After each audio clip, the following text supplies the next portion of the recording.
It's our love-hate show, but let's start with some news that went down this week about someone New Yorkers initially hated, but soon grew to love and count on. The Ghostbusters! Topical reference, Daniel. Nice job. Way to keep the kids interested. But no, I'm talking about Daniel Jones. You know, the rare Daniel that people are actually excited to see. You are mean and I hate you.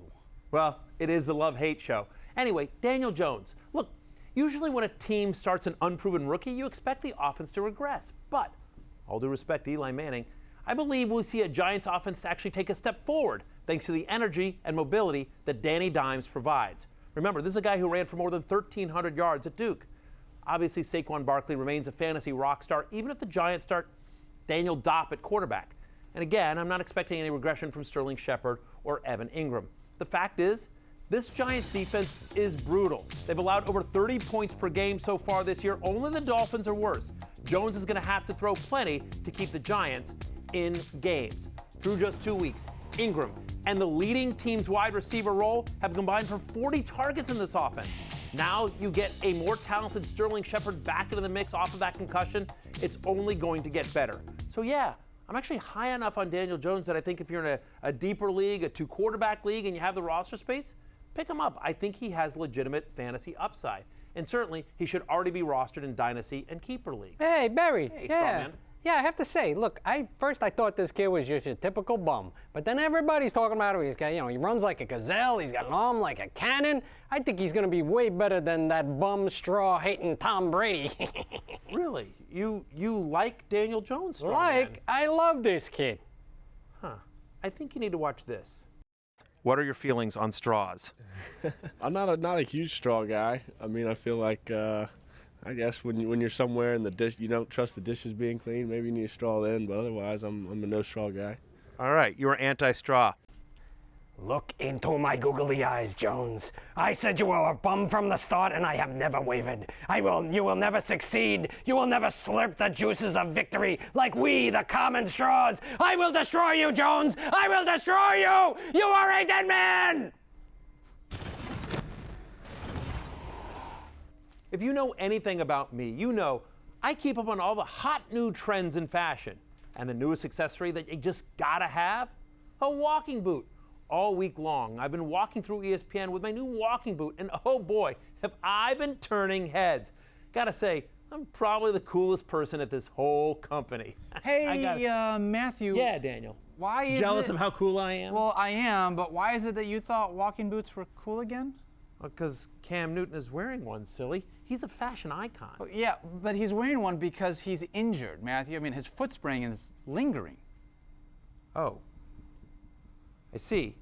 Could you do me a favor and see if they accept returns at the hospital? Sure. Thanks.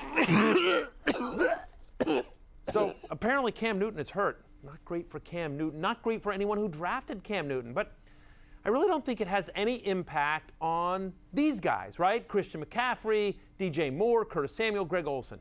Look, Cam Newton wasn't playing well, and I expect Kyle Allen to be as effective or better, assuming he starts on Sunday. There's a reason he beat out third-round pick Will Grier in camp this year, right? Remember, in a Week 17 game last year, he put up 25 fantasy points. He has talent. Fairness, that Week 17 performance last season was against a weak opponent, primarily Saints backups. But hey, this week the Panthers get a weak defense in the Cardinals. I already had a lot of Kyle Allen shares in deeper dynasty leagues, even entering this season. And if you have any of these guys in your lineup, you're still rolling them out there.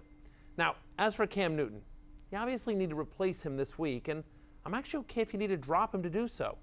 You know what? So far this year, Cam has -2 yards rushing. You heard me, -2 yards rushing.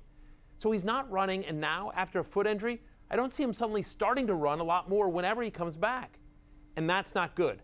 Because when Cam runs, he's a fantasy stud. In fact, for his career, Cam averages 6.6 points per game with his legs. But when he can't run, he is not a good fantasy quarterback. He's not even a good regular quarterback for his career.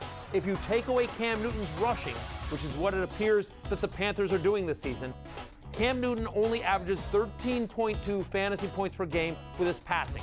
13.2 wouldn't rank in the top 20 of quarterbacks in this season or any season since Cam entered the NFL in 2011. So hold on to Cam Newton if you want, but know that it's basically like sticking a walking boot on your fantasy team. Hey, no deal, Matthew. Sorry, the hospital said no. Also, you owe them $900 for that work cream? Thanks for telling me that on camera. They asked if it was still having that discharge. Yes, it is. It is. Just thank Becky. Can we cut? Tune into the Fantasy Show with Matthew Berry all season long, streaming exclusively on ESPN+.